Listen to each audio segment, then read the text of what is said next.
Alright, so Kingdom Come Deliverance 2 just launched. I'm just going to be referring to it as KCD from now on. But today we're going to be having a look at its performance on PC using the RTX 4090. That is paired with the 7800 X3D CPU. And that again is paired with 32 gigabytes of DDR5 6000 megatransfers per second CL30 memory with some tuned sub timings. I'm a little bit sick, so if some of the words do come out a little bit garbled, that's the reason why. So currently, let me just show you the settings here. I'll make the on-screen display a little bit bigger before we actually start with the benchmark run.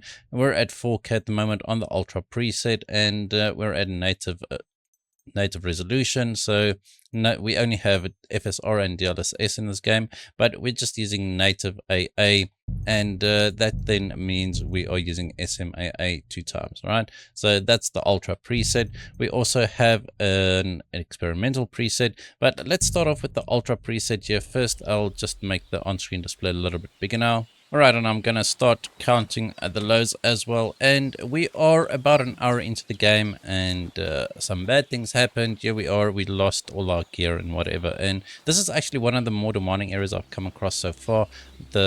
You ride a little bit on horseback, you can't do much there. It's like a scripted scene. It's kind of demanding there as well, but not as demanding as here. It actually doesn't drop below 70 frames per second in that specific scene, but here is a lot of foliage, a lot of trees, etc., and we're maintaining about 70 frames per second. Now, one thing I need to say is this game's frame times are pretty good. You can see the lows, the 1% and 0.1% lows are actually very, very good here. So I'm not going to be testing all the settings all that long, but you can see our GPU power is hovering around 400 watt, which means it is quite GPU heavy, and we are also using around 13 gigabytes of VRAM with 15 gigabytes allocated, but 70-ish frames per second here with the 4090 at 4K native, definitely doable. So let's go ahead and see how much upscaling actually helps here. So we're just going to use a DLSS here. If I can actually click it, and then we'll just use a DLSS quality. The rest of the settings will just be the same. All right, and we went from around 70 frames per second to a high refresh rate experience here, getting up to 120 frames per second at times. It still looks phenomenal. DLSS, it does look quite good in this game. FSR actually doesn't look too bad either. So if you do have a 7900 XTX 4K Ultra with the FSR set to quality, it'll definitely get the job done here for you. So as you can see, 100 frames per second, the frame time is still very, very smooth. 1% and 0.1% loads, pretty good as well. And I think that's going to be it for that set of tests. So let's go ahead. I just want to see what DLSS scaling can do here for us. So if we go to DLSS balanced, so one thing you will notice is that this game does have a frame rate limit set to your monitor's refresh rate. I use a 60 frames per second or 60 hertz capture card, but without VSync that's not enabled or enforced. So here we are with DLSS balanced, and I do have the preset set to the new DLSS 4 transformer model in the NVIDIA control panel. It actually does support a DLSS override, and that's why it looks pretty sharp here even at DLSS balanced. And I'd be willing to go down to DLSS performance even when using the transformer model. So it does have a slight hit to performance, not much, around 2 to 3 frames per second in my testing in this game. So really definitely worth it. It will depend on what GPU you use. Slightly weaker GPUs will have more of a performance cost, but definitely worth it, as you can usually drop down a DLSS preset while still looking pretty good, right? So you can claw back some of that performance and the game will still look, in my opinion, sharper and better than on a higher preset previously with the CNN model. Right, so 118 frames per second averages. So between DLSS quality and DLSS balanced, really not that big of a difference. So let's see what happens when we, oops, no, that's the wrong button. Once we actually enable DLSS performance here. Let's see if we can get to 144 frames per second. Yeah, I think we should. There's usually a bit of a difference, and we're not. Okay, so 120 frames per second is that. Looking down, we're getting 180. So it's not an FPS limit. But let me reset the numbers because we did break it there. But okay, we're seeing around 10-15 frames per second higher using DLSS performance, and the game still looks very, very sharp. I'm playing on a 4K pass-through monitor here. The connection goes from my PC to an external PC with a capture card, and then that is connected to a monitor, 4K monitor with pass-through. All right, so 130-ish frames per second here. DLSS performance pretty good, but we actually did not test DLAA. We only tested native with SMAA, right? So let's actually see what kind of performance hits DLAA has. I don't think it'll be that much different from SMAA 2 times. So let's just go. You can select native AA with DLSS, which means it'll be DLAA, right? That's usually how it works. And over here, so it is slightly lower frame rate than with SMAA 2 times, maybe not even, right? It depends on where we are. Over here we're getting around 75 frames per second. Previously we were getting around 80, and over here it does drop below 70 frames per second more often than not, or more often than the previous setting with SMAA 2X. And I still think if you target 4K 60, DLAA is also an option for you. Now, the game doesn't have ray tracing or any of the frame generation technologies, and it also only has DLSS and FSR, no XeSS, unfortunately. This is the Steam version. All right, so I think that's enough of Ultra preset. Let's go ahead. I'm just going to test one or two other preset options here. First, I want to see the experimental preset. If I can, where is it? All right, so experimental is the highest we can go, right? So the previous game actually did say that the experimental is intended for future hardware, as you saw there, and now we are not able to hit 60 frames per second here. Whether the game looks much better, I haven't played around that much with this preset. It should, but lighting, shadows, that kind of stuff might just be a little bit more accurate.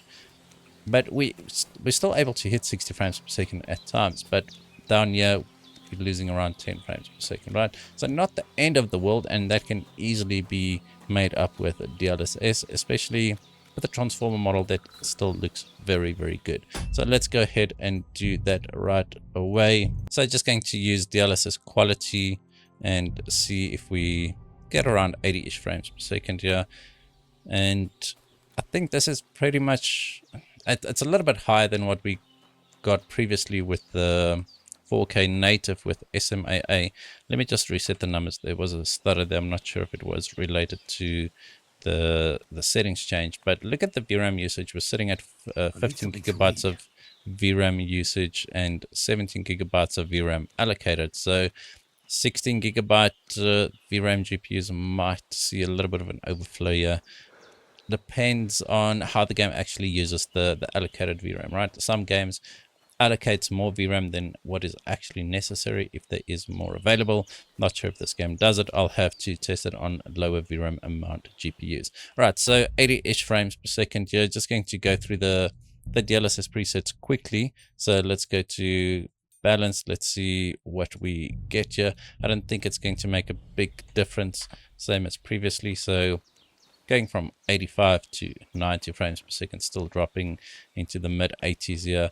But I mean, if you want to go, if you aim for 60 plus frames per second on this preset, use DLSS quality. And then if you are aiming for a little bit of a higher refresh rate experience, I don't think balance is going to get you there all of the time, like we can see here. So I think your best bet would be either to use quality or we use performance. So depending on what your frame rate target is.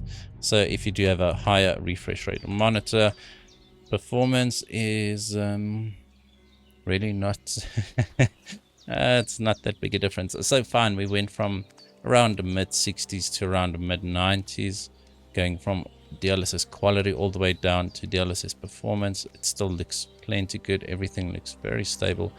Some slight flickering in motion, but really not the end of the world. It's really just pixel peeping, but 100 frames per second is possible on the experimental preset if you drop down to DLSS performance. Right, so one last thing, we're just going to go through the high preset quickly, and we'll cycle through DLSS as well.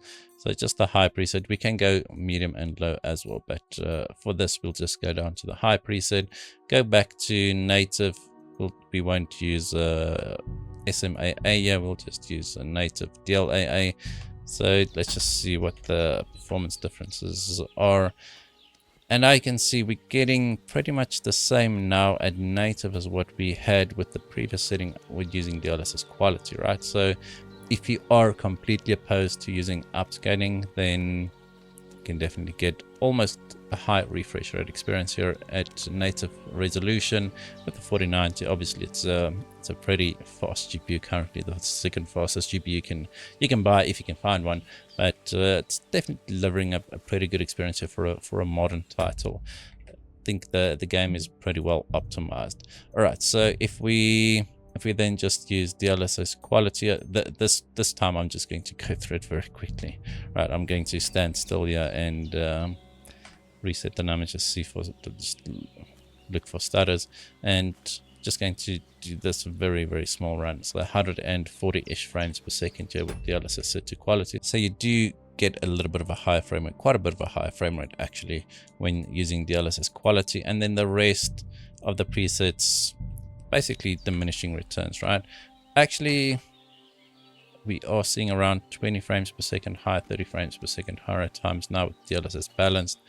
Not sure why on the high preset we are seeing better scaling with DLSS here. Maybe because the frame rates are higher, and obviously maybe the percentages are the same, but I do think it's a little bit higher using the high preset here.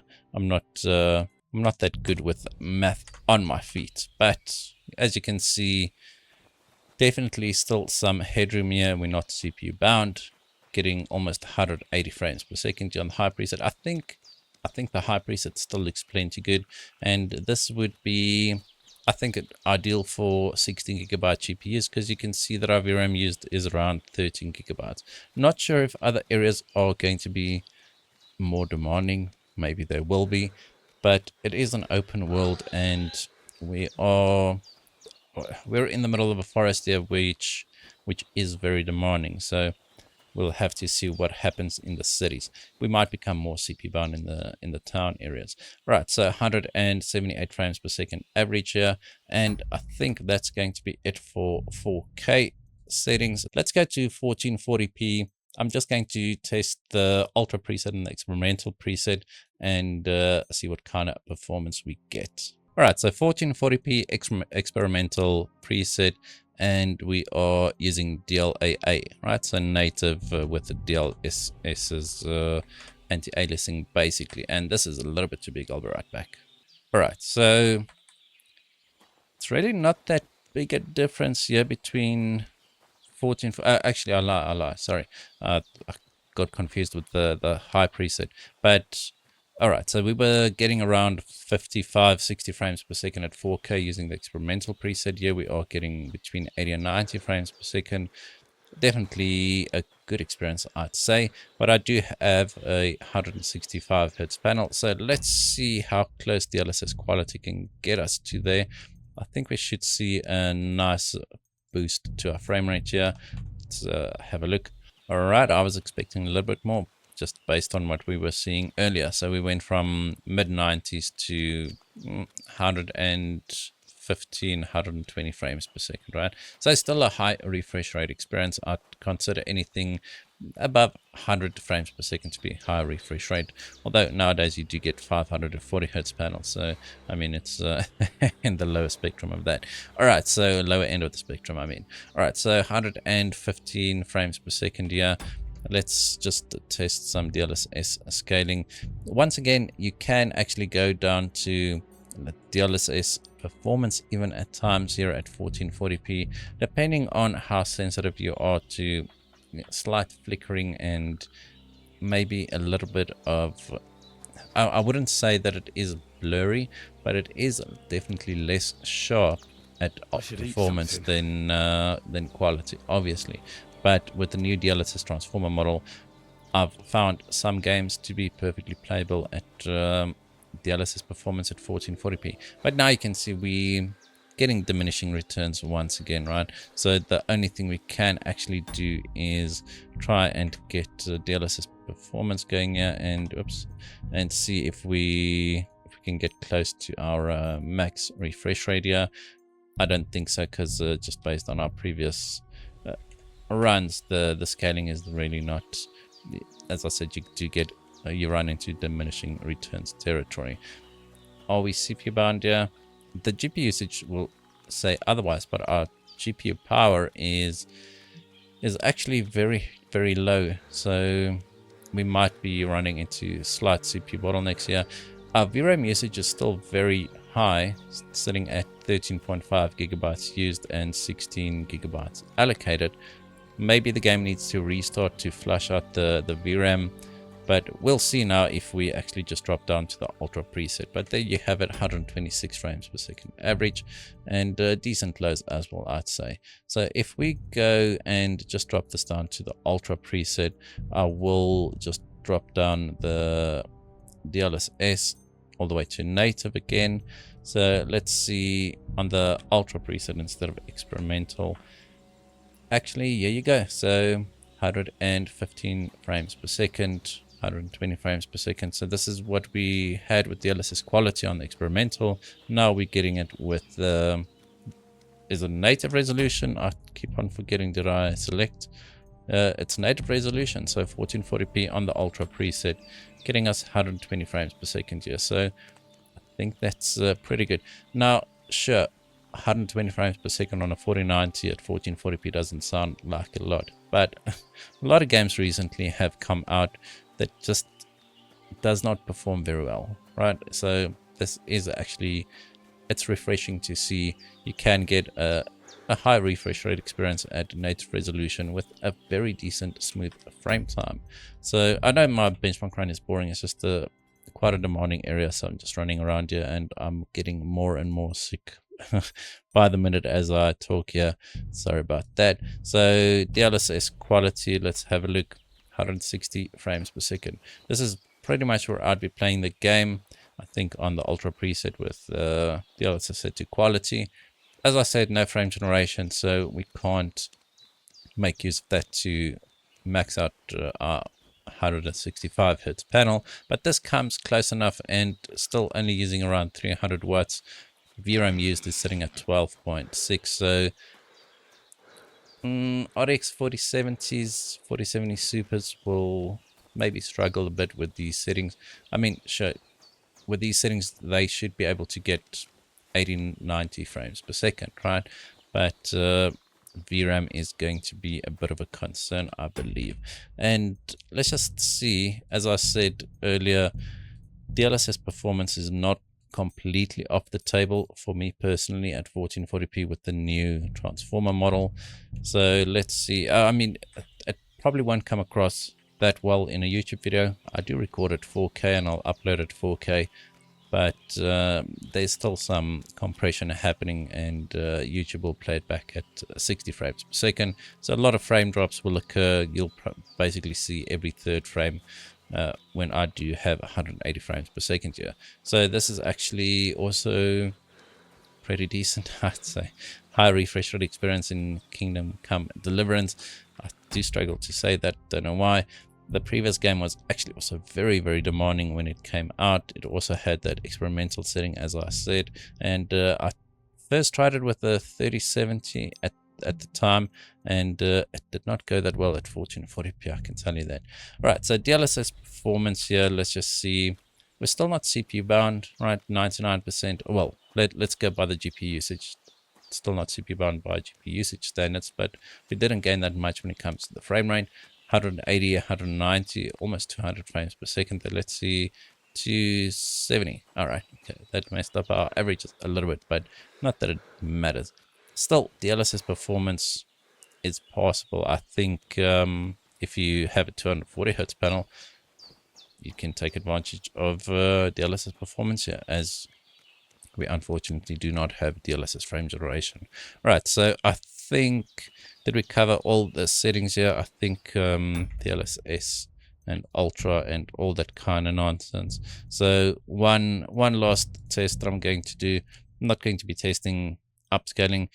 I will just drop this down to the high preset and see what the native performance is, and from there you can basically determine what kind of performance you'll be getting. And I think, let me just make 100% sure that we did apply native TAA or native AA with DLSS high preset. There's a big difference between the high preset and the ultra preset. So let me reset the numbers. We were getting around 120 frames per second. Now we're getting 160, 170 frames per second on the high preset. Still, the game looks plenty good. Sure, if you're going to pixel peep, you're going to see a difference between the high and the ultra preset. I mean, obviously there's differences. All right, but I think that's going to be the end of this video, or enough yapping, as some comments in some of my previous videos keep telling me. I think performance is pretty decent. I think the frame times are very consistent. The lows are very good. No stuttering. There's no shadow compilation stutters, no traversal stutter, and also there's not a shadow compilation step or anything like that. So I don't know how they managed to not have shadow compilation stutters or anything. Texture detail looks pretty good even on the high setting. You can see there's definitely a lot of detail, but once again, I'm yapping and rambling. So on that note, I want to say thank you guys for watching. Hope you enjoyed this video. If you did, hit that like button, hit the subscribe button, and as always, we hope to see you in the next one.